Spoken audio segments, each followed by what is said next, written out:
ចានៅខ្ញុំសូមគោរពជម្រាបសួរពុកម៉ែបងប្អូនអង្គពុំមីងទាំងអស់គ្នាចាសម្រាប់ថ្ងៃនេះដែរនៅខ្ញុំចង់ចែករំលែកដល់ពុកម៉ែអង្គពុំមីងទាំងអស់គ្នាអំពីការដាក់អំបិលទៅលើដំណាំដូងណាចាចង់ដឹងថាការដាក់អំបិលទៅលើដំណាំដូងមានប្រមាណប្រភេទ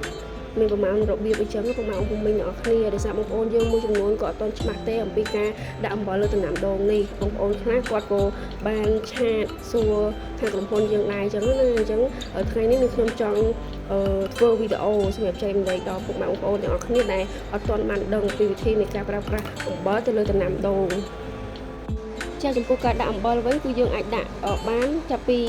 ដូងរបស់យើងអាយុចាប់ពី7ខែឡើងទៅហើយចំពោះការដាក់យើងដាក់មានច្រើនប្រភេទពុកម៉ែពុំមីងទាំងអស់គ្នាពុកម៉ែពុំមីងអាចដាក់លើដូចនៅក្នុងវីដេអូនេះក៏បានគឺយើងជីកជា3មុំហើយបន្ទាប់មកយើងដាក់អំបិលចំនួនកន្លះគីឡូយើងដាក់នៅក្នុងដាវដែលយើងជីកនឹងហើយចាំយើងរោយពីលើ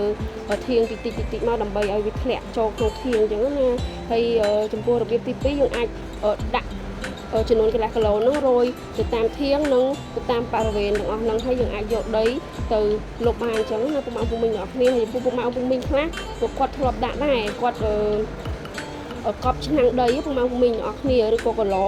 គាត់ដាក់អំបិលចូលក្នុងគីឡូឬក៏ឆ្នាំងដីហ្នឹងហើយគឺគាត់កប់ចូលទៅក្នុងដីតែម្ដងហើយចំពោះការដាក់អំបិលនេះគឺវាមានអត្ថប្រយោជន៍មែនទែនចាគឺទី1វាជួយកម្ចាត់ពពួកស្មៅអត់ឲ្យដុះទេនៅលើបរិវេណជុំវិញដូងរបស់យើងណាមួយទៀតគឺវាជួយកម្ចាត់ពពួកសត្វល្អិតទាំងឡាយដែលវាមកទុំនៅលើដូងរបស់យើងវាជួយកម្ចាត់ឬក៏បណ្ដេញពពួកសត្វល្អិតហ្នឹងឲ្យចេញហើយពេលដែលយើងដាក់អំបិលចូលទៅក្នុងដីទៅឬដូងរបស់យើងនោះវាឆាប់ចាប់បាននៅសារធាតុរ៉ែដែលចេញពីអំបិលណាពុកម៉ែពុកមីងទាំងអស់គ្នាហើយអ្វីដែលកាន់តែពិសេសពេលដែលយើងដាក់ជាប្រចាំចាប់ពីដូងរបស់យើងមានអាយុ7ខែរហូតដល់យើងប្រមូលផលចាគឺយើងដាក់ជាប្រចាំគឺធ្វើឲ្យសាច់ដូងរបស់យើងក្រាស់និងផ្លែដូងរបស់យើងវាមានរសជាតិផ្អែមឆ្ងាញ់តែម្ដងពុកម៉ែពុកមីងទាំងអស់គ្នាហើយនេះជាវីដេអូសម្រាប់ចែករំលែកទេដែលពុកម៉ែពុកមីងមួយចំនួនគាត់បានសំណូមពរមកខាងយើងខ្ញុំអំពីការដាក់អំបិលដែលគាត់អត់ទាន់ដឹងពីបច្ចេកទេសក្នុងការដាក់អញ្ចឹងណាពុកម៉ែពុកមីងអ្នកគ្នាបើសិនជាពុកម៉ែពុកមីងមួយចំនួនបានដឹងបានយល់ដឹងច្បាស់ហើយ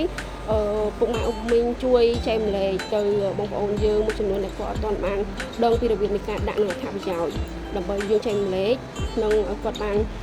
ធ្វើទាំងអស់គ្នាចាចំពោះវីដេអូក្នុងការដាក់អំបិលនេះគឺជាបទពិសោធន៍របស់ក្រុមហ៊ុន Twin Agritech ទេបើសិនជា